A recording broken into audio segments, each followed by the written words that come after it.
रूस के सदर व्लादिमीर पुतिन ने एक बार फिर आजाद फिलिस्तीन पर जोर दिया है। अब जबकि गजा में जंगबंदी का दौर शुरू हो रहा है, ऐसे में रूसी सदर का यह बयान कि खित्ते में तवीलुल मुद्दत इस्तेहकाम की सबसे अहम और लाजमी शर्त एक आजाद फिलिस्तीनी रियासत का क़याम है।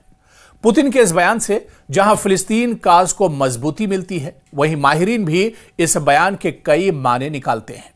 और आज इसी को हम समझने की कोशिश करेंगे, क्योंकि जिस तरह से डोनाल्ड ट्रंप ने मुआहिदा कराया और इस मुआहिदे के बाद अब गजा में जंगबंदी शुरू हो चुकी है। हालांकि इस मुआहिदे का यह पहला दौर है जिस पर एक तरह से अमल दरामद शुरू हो चुका है, लेकिन इस बीच रूसी सदर पुतिन का जो बयान है और उन्होंने एक बार फिर से दोहराया है कि आज़ाद फिलिस्तीन वक्त की ज़रूरत है और आज़ाद फिलिस्तीन जो एक लंबे वक्त से मुतालबा रहा है फिलिस्तीनियों का, वो आज़ाद फिलिस्तीन रियासत एक तरह से मिलना चाहिए। इस बयान के आखिर माने क्या कुछ हैं, किस तरह से इस बयान को देखा जाए, क्योंकि एक तरफ इजराइल जिसकी बुरी नज़र एक तरह से फिलिस्तीन पर बहुत पहले से एक तरह से बनी हुई है और मशरिक़ वुस्ता में ये एक तरह से लड़ाई की एक बड़ी वजह रहा है, कशीदगी की एक बड़ी वजह रही है। अमेरिका भी यहाँ पर अपना मफाद और फ़ायदा और एक तरह से देखता है और इसके अलावा अब एक और सुपर पावर यानी रशिया और पुतिन भी मशरिक़ वुस्ता पर एक तरह से उनका अमल दखल देखा जा रहा है और जिस तरह से उनका यह बयान आया है, इस पर माहिरीन कई तरह से इस पूरे बयान को देखते हैं। दरअसल पुतिन ने गजा में जंगबंदी के लिए सदर ट्रंप की कोशिशों की हिमायत की है। रूसी सदर व्लादिमीर पुतिन ने अमेरिकी सदर डोनाल्ड ट्रंप की जानिब से गजा में जारी तनाज़े के खात्मे के लिए पेश की गई कोशिशों की हिमायत का इजहार किया है और इन तजावीज़ को क़याम अमन की जानिब एक हकीकत पसंदाना कदम करार दिया है। पुतिन ने कहा कि सदर ट्रंप ने जो इक़दामात और तजावीज़ पेश की हैं वो सबको मालूम है और जैसा कि आपने देखा, रूस ने फौरी तौर पर इनकी हिमायत की। हमें पूरी उम्मीद है कि अमेरिकी सदर के ये इक़दामात अमली शक्ल इख्तियार करेंगे। पुतिन ने मजीद कहा कि यह मंसूबा अरब और इस्लामी दुनिया की जानिब से मुस्बत अंदाज में कबूल किया गया है और इसके मुकम्मल निफाज को खित्ते में देरपा इस्तेहकाम के लिए उन्होंने ज़रूरी करार दिया है। पुतिन ने दो टूक अंदाज में इस मौके पर कहा कि रूस का मशरिक़ वुस्ता के हवाले से मौक़िफ़ हमेशा एक जैसा रहा है और वो ये है कि वहाँ के मसाइल सियासी और सिफारती ज़राए से ही हल किए जा सकते हैं। हम हर उस कोशिश की हिमायत करने के लिए तैयार हैं जो खुरेजी को रोकने और अमन कायम करने के लिए हो। उन्होंने जोर दिया कि खित्ते में तवीलुल मुद्दत इस्तेहकाम का सबसे अहम और लाजमी शर्त एक आज़ाद फिलिस्तीनी रियासत का क़याम है। तो रूस के सदर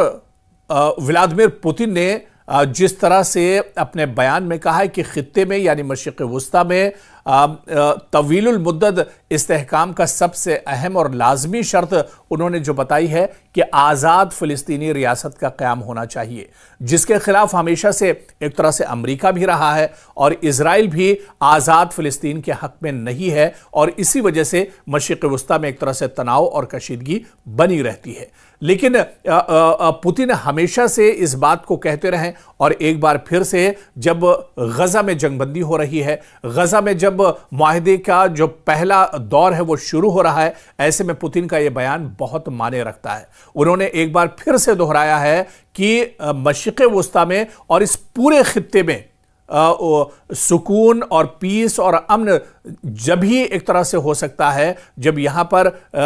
एक तरह से एक आज़ाद फिलिस्तीनी रियासत का क़याम हो सके। यानी पुतिन आज भी अपने बयान पर कायम है और वो चाहते हैं कि आज़ाद फिलिस्तीनी रियासत का क़याम होना चाहिए। यानी एक तरह से व्लादिमीर पुतिन डोनाल्ड ट्रंप और इसके अलावा बिन्यामिन नेतन्याहू की सोच से हटकर वो इस पूरे मसले को सोच रहे हैं और जो फ़िलिस्तीनियों की मांग है, जो मशरिक़ वुस्ता के लोगों की मांग है कि आज़ाद फ़िलिस्तीनी रियासत का क़याम होना चाहिए, उसी बात को एक तरह से यहाँ पर व्लादिमीर पुतिन आगे बढ़ा रहे हैं। पुतिन के मुताबिक मास्को मशरिक़ वुस्ता में जारी हालात पर करीबी नज़र रखे हुआ है और वहां के शराकतदारों के साथ मिलकर तनाज़े के हल में किरदार अदा करने की कोशिश कर रहा है।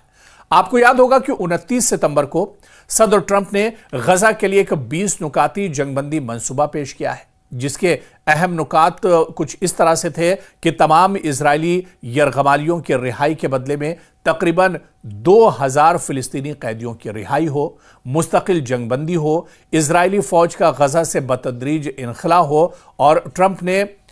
ये बाकायदा ऐलान किया कि इस मंसूबे के पहले मरहले पर इजराइल और हमास के दरमियान मुआहिदा हो चुका है। मंसूबे के दूसरे मरहले में आप देखिए, क्योंकि अभी इस मंसूबे का पहला मरहला शुरू हुआ है, लेकिन इस मंसूबे का और इस मुआहिदे का जो दूसरा मरहला है वो कुछ इस तरह से है कि गजा में नई हुकूमत का क़याम होगा। अब गजा में नए सिरे से यानी सरकार होगी, यहां पर अब एक नया इक़्तिदार होगा और नई हुकूमत का क़याम होगा, जिसमें हमास का कोई किरदार नहीं होगा। ये इस मुआहिदे के हिसाब से है। फिलिस्तीनियों और अरब और इस्लामी ममालिक की मुश्तरका सिक्योरिटी फोर्स यहां पर कायम की जाएगी। हमास को गैर मुसल्लह किया जाएगा, यानी हमास के जो हथियार हैं वो छीन लिए जाएंगे और उनको गैर मुसल्लह कर दिया जाएगा, यानी उनकी जो कमर है, उनकी जो ताकत है वो एक तरह से तोड़ दी जाएगी। गजा की तामीर नौ के लिए अरब और इस्लामी ममालिक माली इमदाद फराहम करेंगे। फिलिस्तीनी अथॉरिटी का किरदार महदूद हद तक इसमें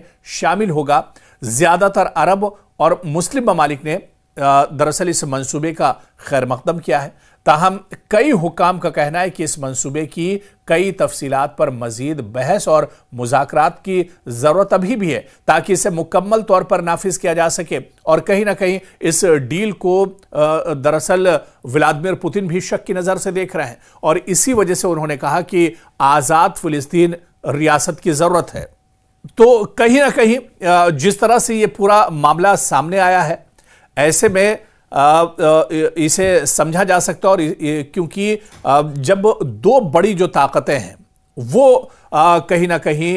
मशरिक़ वस्ता की इस कशीदगी को लेकर बड़ी वजह बनी हुई है, चाहे फ़लस्तीन की बात करें या फिर अमेरिका की बात करें। और इसी तरह से अब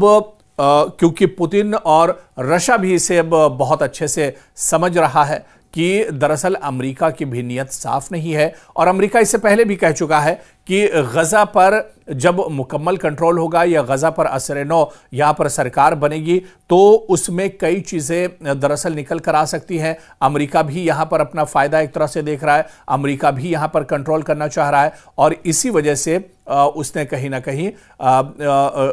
इसी वजह से जो रशिया और व्लादिमीर पुतिन भी इस पूरे मंसूबे को और इस पूरे मुआहिदे को दरअसल शक की नजर से देख रहे हैं। अब आने वाले दिनों में, क्योंकि अभी तक ये पूरा मामला या मशरिक़ वस्ता की जो कशीदगी थी वो दरअसल इजराइल और अमेरिका की वजह से यहां पर एक कशीदगी बनी हुई थी, लेकिन अब यहां पर सीधे सीधे दुनिया की एक और बड़ी ताकत या सुपर पावर जो रशिया है वो उसका भी अमल दखल एक तरह से क्या बढ़ेगा। क्या व्लादिमीर पुतिन अब आज़ाद फ़िलिस्तीनी रियासत को लेकर जो उन्होंने बयान दिया है इसे वो आगे कदम बढ़ा सकते हैं? क्योंकि अगर रशिया जैसी और रूस जैसी ताकत अगर इसमें मुदाखलत करती है और आज़ाद फ़िलिस्तीनी रियासत के क़याम की बात कर रही है, तो ऐसे में आने वाले दिनों में ये मशरिक़ वस्ता में जो हालात हैं ये एक तरह से एक नई बहस इस पर छिड़ सकती है, या फिर यहां पर अगर जंग का एक और दौर शुरू होता है तो ये जंग अब जो माजी में जंगें हुई हैं उससे बहुत मुख्तलिफ होगी, क्योंकि यहां पर अब इजराइल और अमेरिका के खिलाफ सीधे सीधे रूस और व्लादिमीर पुतिन एक तरह से दीवार बनकर खड़े हो सकते हैं।